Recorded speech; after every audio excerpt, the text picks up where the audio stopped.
Citrix talked about this a little bit yesterday. The sort of licensing changes in Azure cloud. And I'm stumbling on words a little bit because I'm trying to be polite. I tweeted yesterday, Microsoft announcing they'll allow Windows 10 production VDI DAAS desktops from Azure is the biggest announcement from the show. And after watching today's keynotes, I still stand by that as the biggest announcement of the show. So I don't know how many people know this. You are not allowed, today, you are not allowed to run a Windows 10 desktop in the cloud.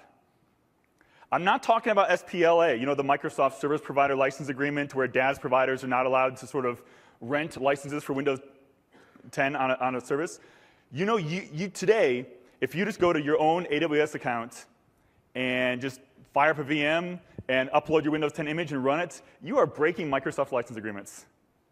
You are technically allowed to do it for testing and evaluation purposes and lab purposes and that sort of thing, but you are not allowed to run production Windows client VMs in the public cloud. The only way you're allowed to do it is if it's like a colo. It doesn't have to be your building, but it has to be your hardware. So it has to be like a colo where you have specific hardware that's sort of specifically for you.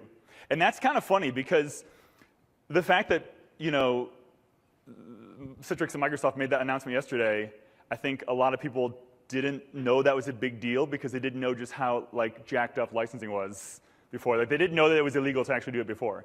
I wrote an article 6 months ago about this, and so that's what we're seeing. In fact, I didn't tell you this. You tweeted something yesterday about will this be Azure only or will it be on any cloud? And I think there was a tweet conversation about Microsoft, we assume, is going to have to allow this on any cloud, not just Azure for antitrust reasons. Microsoft PR reached out to me and asked me to tweet to you this statement, which is significantly longer than 140 characters, I want to point out.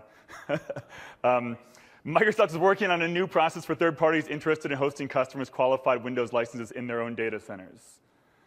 So I assume that means they're maybe? Yeah. So I'm 100%. I'm not 100% clear on what that means.